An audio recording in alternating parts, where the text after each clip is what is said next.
Bon, un infirmier au cœur du Québec. Bon, un infirmier. C'est qui ça? C'est quoi ça? Ça pourrait être les 67 000 infirmiers et infirmières au Québec qui représentent une profession, qui représentent même plus qu'une profession.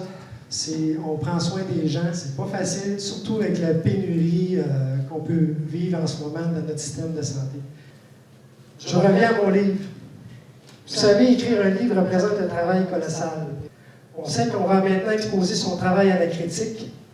Le livre est imprimé. On ne peut plus reculer. C'est énervant comme ça se peut pas.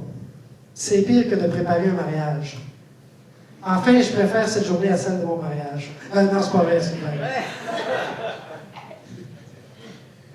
Sérieusement, si j'ai tant travaillé et si je m'impose ce stress aujourd'hui, c'est que je crois fermement que dans la vie, il faut avoir un but, une chose qui nous tient à cœur.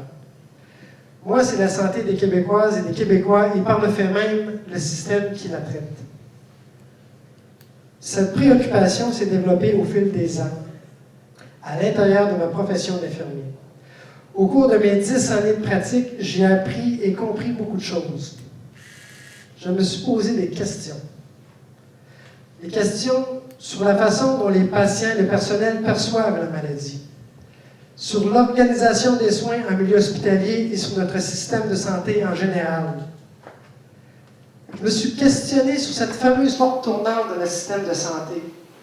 On traite les bobos en superficie, on envoie des gens d'un spécialiste à un autre sans chercher la véritable source de leurs problèmes.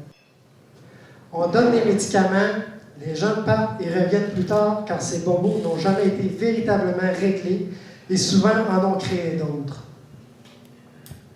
Cette façon de faire coûte cher au système, ne satisfait pas les clients, crée des listes d'attente, de la pénurie personnelle, comme j'ai dit tantôt. J'estime qu'il y a tout un travail à faire et ça doit commencer à l'intérieur de chacun de nous. Avant de faire appel à ce système, par exemple parce qu'on souffre d'hypertension, qu'on a des problèmes de respiration ou parce qu'on se sent fatigué, il faudrait peut-être se questionner. Est-ce qu'on s'alimente mal? Est-ce qu'on fume? Est-ce qu'on s'impose trop de stress? Première étape. S'arrêter et se questionner. Deuxième étape. Passer à l'action. C'est ce que je veux faire passer comme message. Ne pas attendre que le gouvernement nous dise quoi faire par ses campagnes voulant contrer le tabagisme, nous faire bouger, nous encourager à manger mieux. Je vais aller au-delà de ce système de santé. Oui, souvent mal organisé, mais aussi engorgé par nous, qui ne prenons pas nos responsabilités envers nous-mêmes. Vous savez, il y en a qui construisent des maisons, il y en a qui construisent des gros immeubles. Mais construire un livre qui va avoir une répercussion, qui va aller chercher de l'énergie à quelque part, c'est un autre phénomène. Puis moi, je vous le dis, surtout aujourd'hui, avec notre société de consommation, OK, on s'occupe de quelque chose, là c'est important, c'est une prestation performant. Mais c'est comment aussi gérer ce système-là. Puis lui, ce système-là, ça coûte cher. Ça coûte très cher. Puis maintenant, on est en train de manquer le bateau. Aux États-Unis, croyez-le ou croyez-le pas, il va en manquer 1 million d'infirmières. Qu'est-ce que vous pensez que les Américains vont faire et qu'ils ont déjà commencé à faire? Ils ont les moyens de payer. Il y a déjà des infirmières qui traversent les frontières. Avec 1,3 enfants par couple présentement, qu'est-ce qui va garantir les soins infirmiers ou les soins en général ici, chez nous? Dans mon livre, je ne m'attaque pas à un système. Non. Moi, je suis, mon Dieu, je suis épaté par tout ce qu'on peut faire.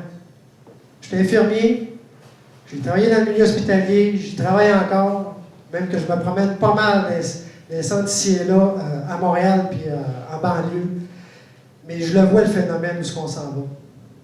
Vous en avez la plupart l'expérience, vous allez en avoir des soins, mais pas tout de suite. Souvent, vous allez attendre.